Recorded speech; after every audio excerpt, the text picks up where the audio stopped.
Oh no! Hey everyone, Henrietto here, welcome back. Today we are going to watch Foreign Correspondent, which was Hitchcock's second Hollywood movie after he moved out of the UK. The first one was Rebecca, and this movie is a spy thriller movie, so we can see that Hitchcock really loves his spy thrillers.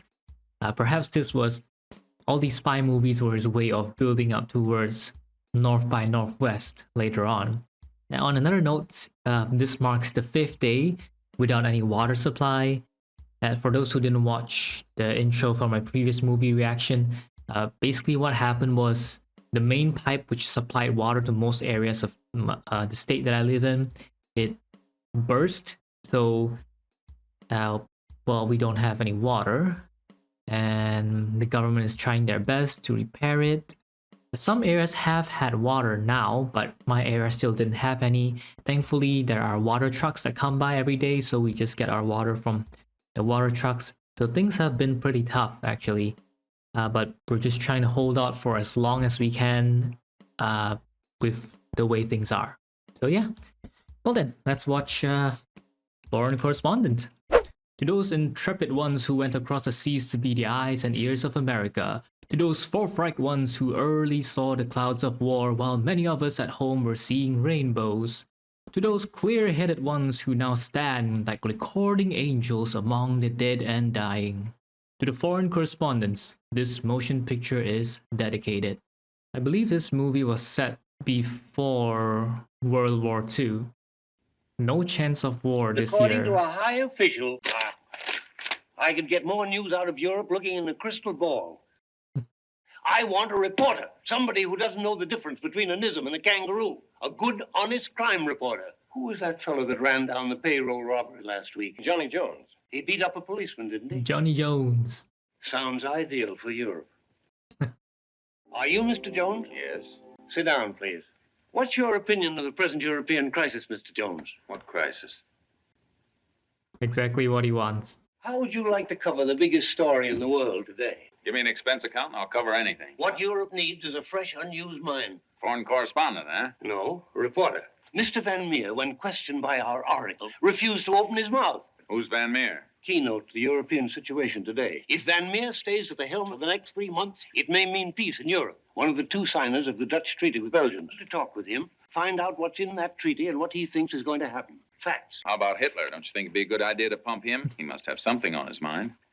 Did you ever hear of Stephen Fisher, head of the Universal Peace Party and very close to Van Meer? They're both working to prevent Europe going up in flames. Jones, I don't like that name. It's going to handicap you, young man. Why? Johnny Jones, that's great. If only he had James as a middle name. Huntley Haverstock. It sounds better than Richard Harding Davis. That's the name of one of our greatest war correspondents 40 years ago. Thank you, Mr. Powers. Thank you for everything. Except Huntley Haverstock.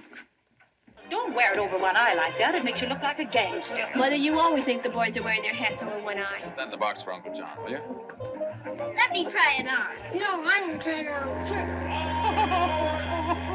Now, Mother. He's going to be a foreign correspondent without knowing any news about the foreign news. My name's Stebbins, London man for the Globe. Oh, yes, Mr. Powers told me you'd probably be here.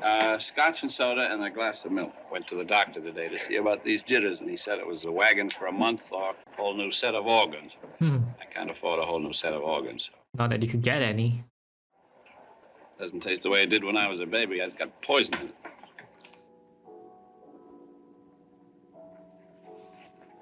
Ah, he's got himself a new bowler hat. The umbrella looks so thin, looks like it'll break if he leans on it. Good morning, Mr. Van Meer. I beg your pardon, sir. You are Mr. Van Meer, aren't you? Just happened to be on my way to your luncheon. Well, this is very kind of you, Mr. Van Meer. It's a pleasure, my boy. What do you feel, Mr. Van Meer, that England will do in case the Nazis... England is so beautiful. Would you mind telling me how you feel about Mr. Fisher and his peace organization? Oh, Do you think know they have any Mr. chance? Fisher? Oh, very fine man. Of course, he has to dodge all the questions. I saw several people feeding the birds. It's a good sign at a time like this, is it not? Yes. By the way, young man, what newspaper do you represent? Yeah, it was too obvious. I was trying to find out what you know about the possibility of a general war. How do you really feel about it? I feel very old and sad. and helpless. Oh, he left his hat in the car. Often circumstances over which we have no control. Oh, seems odd, but they usually bring on war. You never hear of circumstances over which we have no control rushing us into peace, do you? Oh, hello. I want you to meet Mrs. Appleby. Mrs. Appleby, this is Mr. Huntley Haverstock, special correspondent, New York Globe. Do help me with this distinguished-looking gentleman over here. Meine werdiges Predstillpunks, es ist wohl lapies, miaru representatives. Cayunas Clare. Cayunas Clare, President Pians. You actually speak Latvian? Latvian. Just enough to get about. I'm a foreign correspondent. Are you? That's nice. He's become like a third wheel. He doesn't even know what they're saying. I have a Latvian friend here who's particularly interested in the origin of the kilt. It's a most amazing story. You see, the Greeks in the early period. What is it that makes him or you think that an organization made up of well-meaning amateurs buck up against those tough military boys of Europe? Sit at the press table with me. Nobody ever listens to the speeches at the press table, and we could talk. He doesn't know that she's Fisher. Same young lady, try again. I have taken a young lady 13 notes, sir. She won't accept any more. I've just received this telegram from Mr. Van Meer, who was to have been our guest of honor today. He was there. Called away suddenly owing to unforeseen circumstances. Lords, pray silence for Miss Carol Fisher. Do not think that I'm in any way being put forward today as a substitute for Mr. Van Meer. What I can do, possibly, is to clear up a few misapprehensions that seem to have crept into the public discussion of this movement. For example, The male of the speeches is I've heard deadlier us than the referred male. to as a group of well-meaning amateurs. Well, now he's interested to listen. But what I really want to do is to give you a very brief idea of just Use your notes. why we ask for your support. That's not her notes. Those are... We should both of us, He messed up her notes. Yeah, I guess back then more people are on bicycles than they are on cars. Peace conference, in the shadow of war. You mean it's really coming? Today and tomorrow will tell. They're still hopeless. Mr. Van Meer, we somehow seemed to lose each other the day before yesterday. Well, don't you remember me? May I have your picture, Mr. Van Meer? Thank you.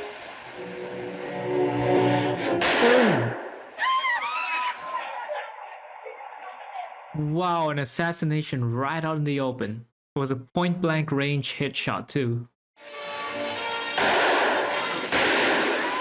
Oh my goodness. The collateral damage.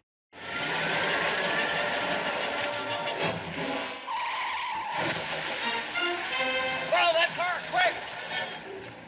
Oh. Van Meer assassinated. Did? Looked like it. It was a hit shot, of course he's dead. Why does this guy remind me of Favell from Rebecca?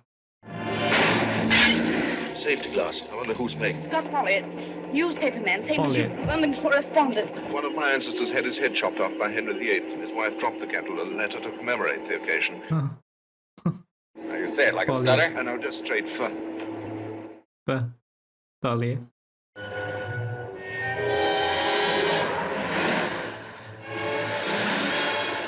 Oh, the police is following close behind. Don't give up, man. Just cross the road.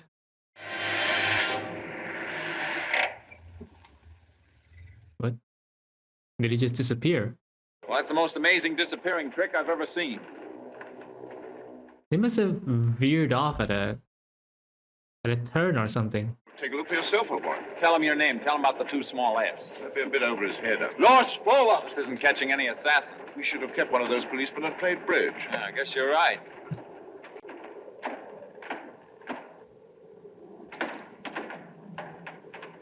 Do me a favor. I want you to get the police back here, because our man's in there. In where? In that mill. But where's the car? What'll you do? I'm going to do a little bit of snooping. Come on, Oh, Scott. all right, you shall have your police. If you go snooping around alone, that's too dangerous. The assassin has a gun. It's a signal for that plane to land.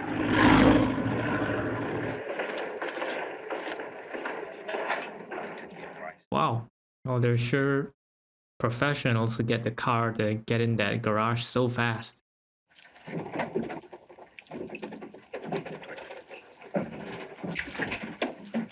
Well, he's in a dangerous situation right now.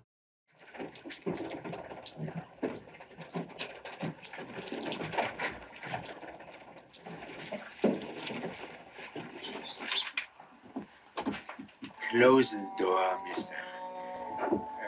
Isn't that Van Meer? I've just been given a drug. Oh, it was a double. The man you saw shot, substitute that looked like me. But why? What? Right, no wonder the substitute didn't recognize Jones. To conceal the fact that I am their hands. Who are they? I can't explain. They are going to take me away by plane. Now, why would they pretend to assassinate him and then take him away? No idea what that means.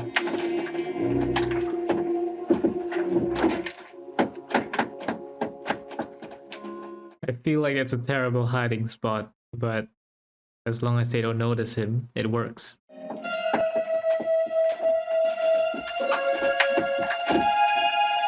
Oh, he's gonna get crushed.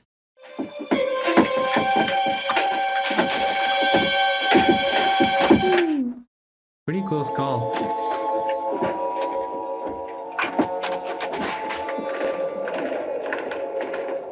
He's outside already. Well, where are the police? Where's Folliot? He got the camera focused. He should have just stayed outside. That's the safest place for now. Use angle. All is clear? That is fine.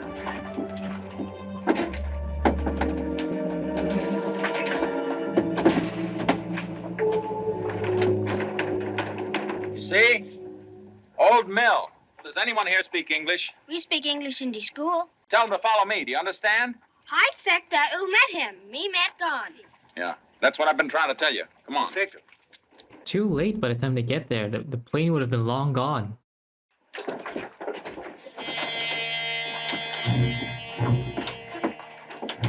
Ask him where the others have gone. Was aan de anderen naartoe gegaan? Weten waar je over praat? There are no other people, and in any case, he's been asleep here all day. He's obviously planted there. Well, there's one thing I can show you. The assassin's car, the one we followed. Rather a unique specimen, old boy. There's something fishy going on around here. There's a big story in this. I can smell it. I'm going to prove that that was not Van Meer that was assassinated, but his double. The professionals, of course, they'd cover their tracks. Mr. Haverstock? Yes? Come with us, if you will, and tell your story to our chief of police here. Would you sit down for just a moment? I have to make a phone call. Dinner date for the young lady. They might not even be from the police. The exchange doesn't answer. Well, I'll call later. Would you excuse me just a minute while I jump in and out of the tub and give myself a quick shave?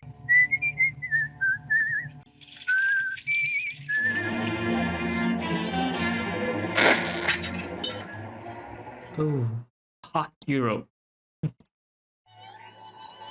Oh. It just so happens they're right there. Oh, We meet again. Miss so Appleby. it seems. Quite a lot's happened since I last saw you. So I see. Did you find everything you... I must be going now. Really. Oh, it's just a misunderstanding. Broken into my bedroom and disgraced me before a very important friend of mine. No, take it easy. This is serious business. I've got to talk to you. I've seen your serious business before. Two gentlemen disguised as policemen waiting to take me for a ride. Don't you think you've been talking through your hat long enough? But I'm not talking through my hat. I know Van Meer's alive. That's the reason they want to kill me. Stupidor, that man, huh? He's pretty chill about it. I don't care for myself, but my father's engaged in a great work. He's trying to help avert a war, and this is just the sort of thing to discredit him. Now, for the last time, please go. I'll go back to my room and get dressed. I'll try and shake those two fellows off, but I won't succeed. I'll stop at nothing. I seem to know too much. And they're right. It's been nice knowing you. Don't go. Oh, he turned back quick. We should get some help. Well, that's what I had in mind at first. We could catch the night, go back to England, and see father if you could only get out. Give me Mr. Folliot's room, please. Left the hotel? That's strange. We were to dine together tonight. Say, I've got an idea. Hello, is this the manager? What kind of a hotel is this? My bathtub leaks and I've been robbed. Will you send somebody up right away? And ask the chambermaid to bring up some clean sheets. I've set mine on fire. Clutter up that room nicely for those two guys. Okay, that's a fairly good plan. Go to my room 537. Get me shirt, tie, suit, and a hat.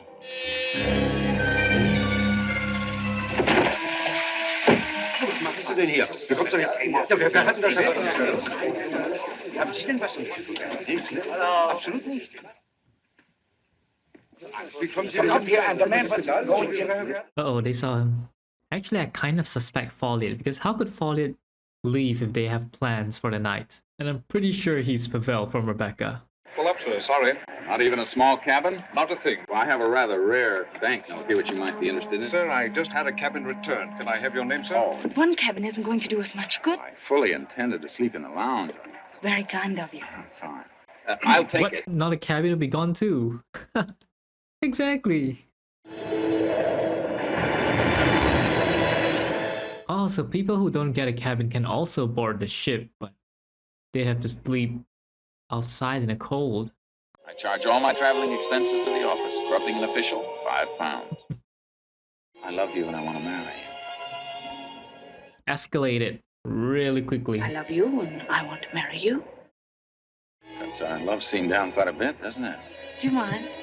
I'm really left with quite a few things I wanted very much to say. I'll save them until after we're married. I imagine they'll sound much better then. Whoa, bro, how fast are they moving on?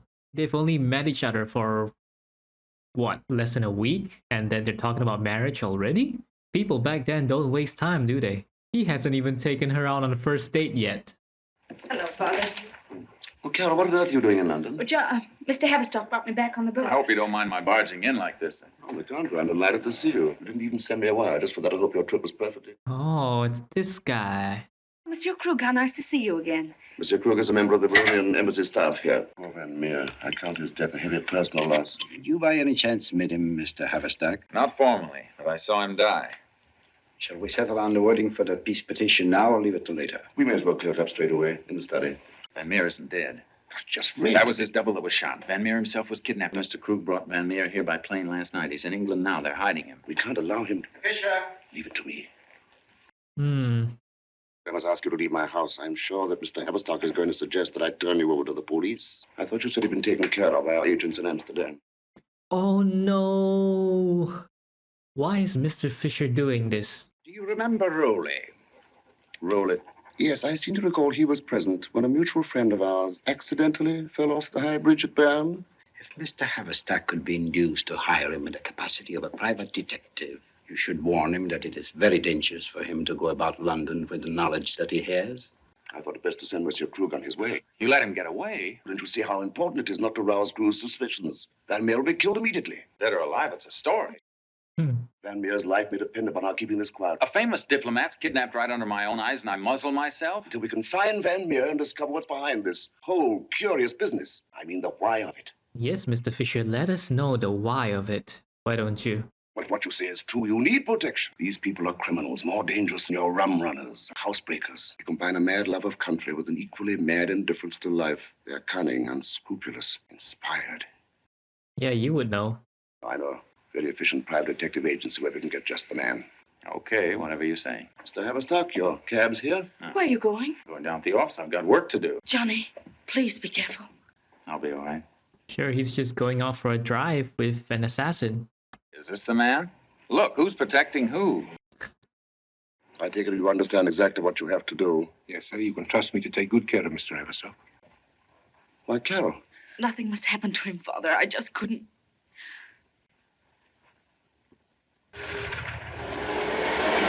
Someone deliberately pushed me. Well, that was me, sir. If I'd have pulled you Bruh. back, you'd have been caught. Well, that's smart work, Mr. Rowley. Thank you very much. What? He just tried to kill you. Two men just got in another cab to follow us. Our best plan is to pull around the next corner and change cabs.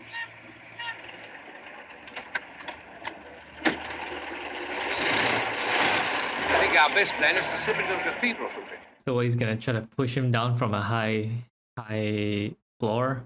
Guess it's a good thing they got this guy to try to assassinate him rather than just another guy with a gun, because then Jones would be dead. How about a trip up top, sir? That'd really put him off the scent. I can't see. Hey, there you are, my boy. Oh! Is he trying to kill the kid? Let's get out of here. I have a luncheon date and plenty to do before. I've got it in mind, sir. Don't you worry. There's St. James's Park, that green patch. Yeah. I was once with a man on a bridge in Switzerland. He had a very nasty fall. Killed him. Stone dead. Oh, don't go down just yet, sir. I'd like you to see St. Paul's. I'm going to take the elevator. You ain't seen the horse guards yet. Oh, you must see the horse guards, eh? Too insistent, eh? The white building. And he needs a little run before he pushes him.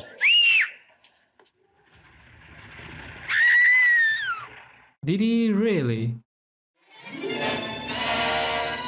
Heard the lift coming up and I turned. I saw that look in his eyes. He came toward me. All I could think of was Fisher. Uh-huh. Guess I just stepped aside and over he went. Over he went, all right. Yeah. Can't believe he gave himself a running start. So what happened was Mr. Rowley just ran off and jumped off on his own. I can't send the story over on Van Meer until he's safe. We've got to find Van Meer first. Probably even knows about Fisher. I was under Fisher a year ago. Remember that tramp that you found asleep in the mill? Yeah. I noticed him do a very strange thing for a tramp. He dirtied his hands with some of that nasty Dutch soil. I want to place a little bet on Flibbity Gibbet in the first race. Flibbity Gibbet. Who names their horse Flibbity Gibbet? I'd like to know why they kidnapped Van Meer in the first place. He was one of the signatories to a certain treaty. The most important clause in that treaty was never written down. It was just memorized by the two people who signed the thing. It contains a piece of information that would be very valuable to the enemy in the war that breaks out tomorrow. I think the neatest thing we could do would be to kidnap Fisher's daughter. One of Fisher's few genuine traits is his affection for Miss Fisher. No, that's true. Don't be so gloomy about it. As a matter of fact, she doesn't even have to know what you're doing. Just keep her amused. Darling, are you all right? What were you doing up there on the tower? Well, trying to keep out of harm's way, I thought, but You must leave London immediately. Why don't you take it somewhere? I won't go. Couldn't you think up some maiden aunt in the country or something? There's my Aunt Margaret at Harpenden. Please, Johnny, let me take you there. And so the kidnapping begins. Tell Mr. Fisher that I'm driving down to my Aunt Margaret's at Harpenden. Maybe it'd be better if you went further out, say Cambridge. Maybe you're right. Let's make it Cambridge. All right. In the meantime, I'll phone your father so that he doesn't worry. Thank you, Scott. That was a breaker walking in like that and suggesting they go to the country. I suggested it to her on the phone about half an hour ago. Oh, well. He thought a few steps ahead. It's unfair of you just to sit there and pout because I've kidnapped you from your so-called duties. You've kidnapped me. Who's kidnapping whom? No, Mr. Follett, I'm afraid he's not in yet. Oh, he's gonna tell Fisher that they kidnapped Carol, but apparently Fisher's not in. Maybe he's trying to get the information out of Van Meer. You're not going back to London to dinner tonight. You can't run out on your kidnapper like that. If you knew how much I loved you, you'd faint. There. What'd I tell you? Come in. So lovey-dovey. Well, I can't get a hold of Fisher. He's been out all the afternoon. I keep the girl there for the rest of the night. But that's absolutely impossible. You've simply got to try, old boy. There isn't anything else to be done. I'm counting on you. Hello? Well, it shouldn't be too hard keeping her for a night. Are you quite satisfied with your room, sir? Hey, she was in Shadow of a Doubt, the librarian. This gentleman wants another room. How long will you be requiring it? Well, she'll only be here just the one night. Well, sir, Mr. Follett's here now. He's waiting in the sitting room. Well, Scott said, I'm afraid you've caught me at a very busy moment. I'm getting ready to go back to America tomorrow. Are you taking Carol with you? Yes, she doesn't know about it yet. It's been such a rush. I don't think you're going to be able to take her to America with you. What do you mean? Why not? Carol has been kidnapped. I happen to know she's with her aunt in Harpenden. I'm afraid she isn't. Oh, playing the kidnapper bad guy. Hello, is that you, Margaret? Is Carol with you? Good night, Margaret. What, this has gone far enough. Where is Carol? Carol's being held as a sort of hostage. I want to know where you're hiding Van Meer. I realize that a life or two is a small matter the way you work. But people who have got Carol can take a leaf out of your book. Mm-hmm. I think I can get our Dutch friend to talk if you come along yourself. When you get here, ask at the cashier's desk to use the phone. Very well, I'll drop in as soon as I can. Bring her back here and I'll give you the address. I want that address now. I happen to want Van Meer alive.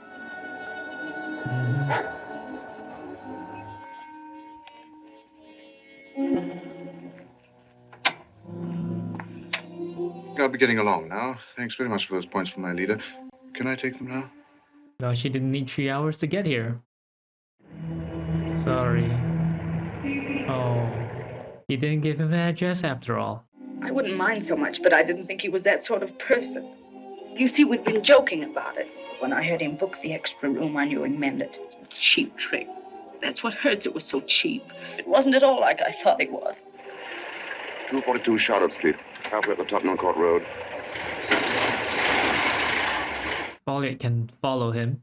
Here until Haverstock turns up. He's bound to come here. Bring him along to 242 Charlotte Street off Tottenham Court Road. Whoa, he heard that. Hello? Hello, hello?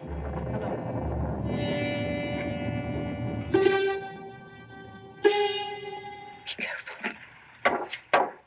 What's going on? Might I use your telephone? This way, sir. Oh, the entire place is in on it. Wait, are they? How could they not recognize Mr. Fisher? Well, let's get it over. Is this place safe? What about those people downstairs? They won't make any trouble. They know what will happen to their relatives in their homeland if they do. I see. Lights and noise. These lights, can't you cut them down? Oh, thank you very much. It is so dark. You are so like my friend. I am Fisher, Mr. Van Meer. Pardon me, gentlemen. I represent the Jupiter Life Assurance. Could I interest you in a small policy? Oh, and he wants to be sarcastic at a time like this.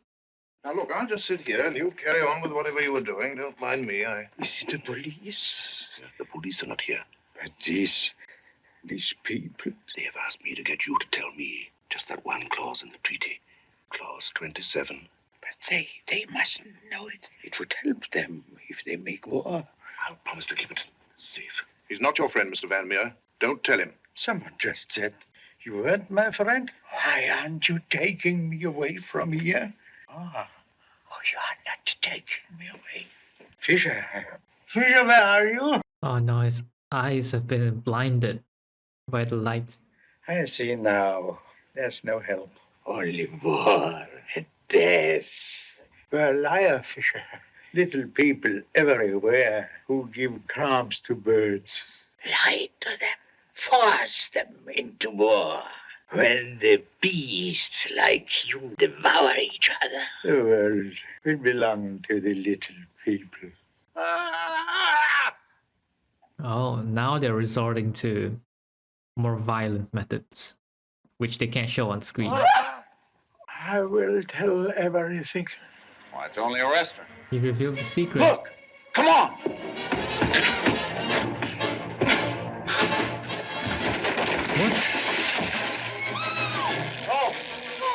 That was a dummy. I saw it was a dummy. And that guy had like a... He looked like he got strangled or corroded before.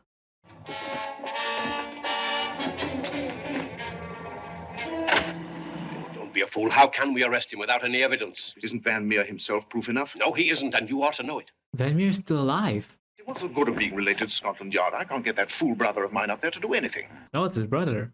Let me get it down. Mayfair 24574. That's my cousin, the director of the airline. Oh. We've got to have 2 seats on the Clipper for America tomorrow morning. Phone Miss Edith Armbruster. Will she dine with me next Monday instead of tomorrow? Cable New York and tell them that I'm off to America. Ring up the Curtain Dancing Academy and cancel my rumba list. What? Lamb sandwiches on rye bread. Folliot has big connections. I'll be in touch with the yard. Director Van Meer speaks. They'll send word to the plane. Did you hear the wireless? War declared. Read all about it. War declared. So this is 1939 then. This plane looks so much more spacious compared to the planes nowadays. Stuart, is there a message for me? This one's for me, yes. Oh no, he took Folliot's message.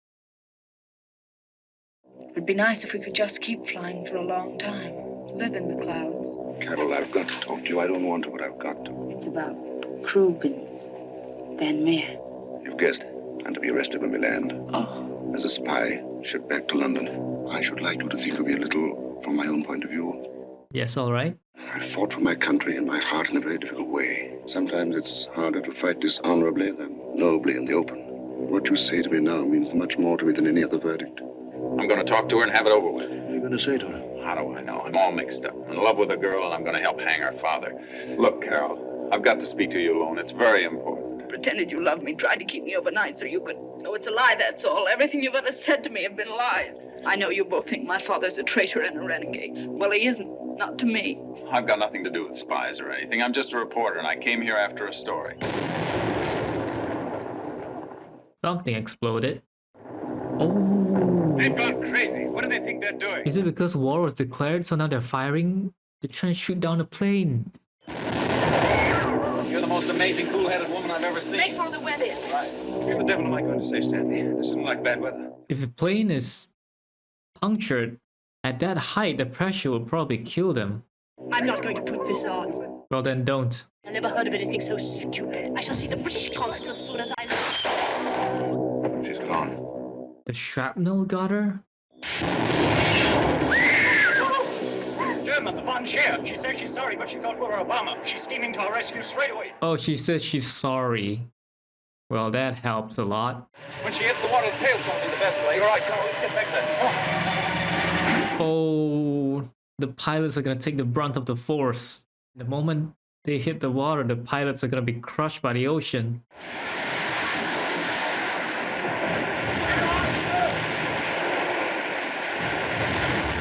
Wait, what's the procedure at this point? Shouldn't they open the door?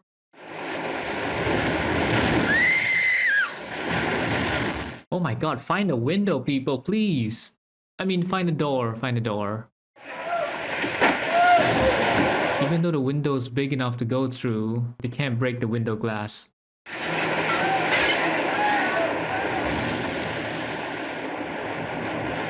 Huh, I think the window rim that came off was probably unintentional, but it definitely made her struggle and look real. She's going under! Quick! Under the wing!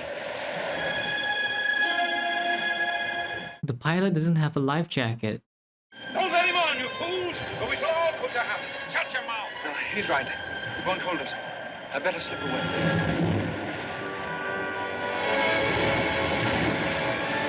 Father, he's gone! Of course, he's gonna sacrifice himself at this time. Johnny, come back! It's an absolute struggle with the raging waves and seawater. We're all right. She's American. So another ship was nearby to pick him up. Enemy waters, he says, not a line to the press from his silly ship. You can only use the wireless telephone for private messages. I came 4,000 miles to get a story. I get shot at like a duck pushed off buildings. I get the story, and then I gotta shut up. I'm not gonna throw her father up for grabs. He died like a hero to save her and the rest of us. Johnny, I want you to send it the whole story. My father fought for his country his way. It wasn't a straight way, but it was a hard way. I put in a call to my uncle, Uncle Powers.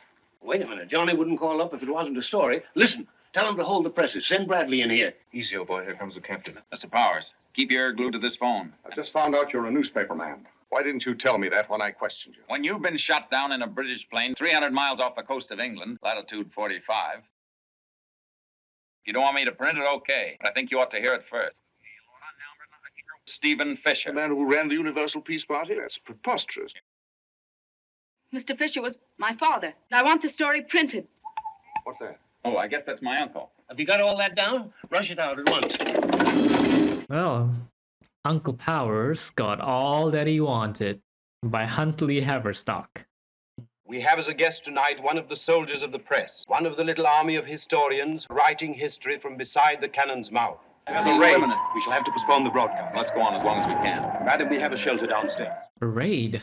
All that noise you hear isn't static. It's death coming to London. You can hear the bombs falling on the streets and the homes. The lights were all out everywhere, except in America. Hello, America. Hang on to your lights. They're the only lights left in the world. Got a bit of goosebumps from that. Hey, they're faced with being bombed and he wants to still finish up the broadcast. It was quite a story. Gave us some twists and turns and kept us in the dark on some things. I just wish that I could have heard why Mr. Fisher did it and like everything that he explained to Carol on the plane. I'm really curious to hear it, but I guess well, we're not gonna have that. When we first met Van Meer, he seems to be pretty good at keeping his lips sealed and very good at dodging questions, but by the end, I guess when you've been tired out and tortured to such an extent, even you couldn't keep a secret quiet for much longer. We see the whole unexpected thing, Van Meer's substitute that got shot, and we thought, well, I thought that was actually Van Meer. At first I thought Van Meer was acting quite weird when he seems to pretend to not notice John Jones. But it turns out that wasn't Van Meer after all. They kidnapped him to get that secret clause to help them in the upcoming war. Now, the one thing I want to say though, it's the love stories in these movies back then just moved so fast. Like they met, like John Jones met Carol Fisher for just, I don't know how many days, but he didn't even go out for a first date or a dinner yet, and they already talk about getting married. I think the same thing happened in what was that? Was it Rebecca? No, it was Suspicion. Yeah.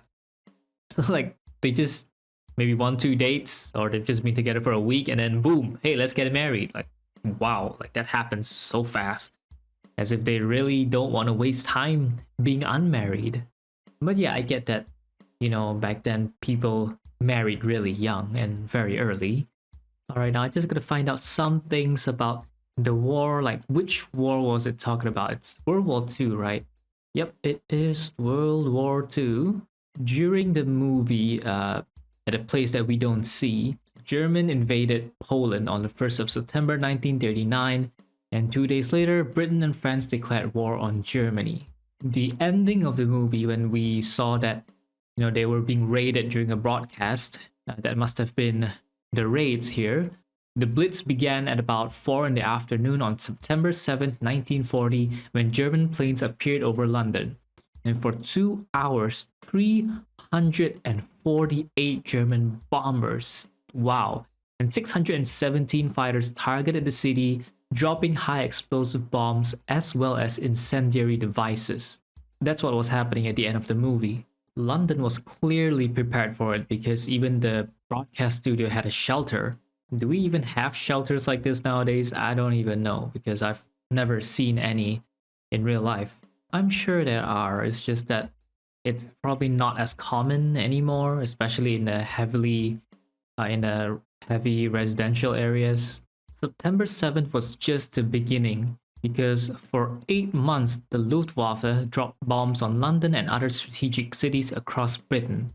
For 8 whole months, from September 7, 1940 to May 11, 1941. The attacks were authorized by Hitler after the British carried out a nighttime air raid on Berlin.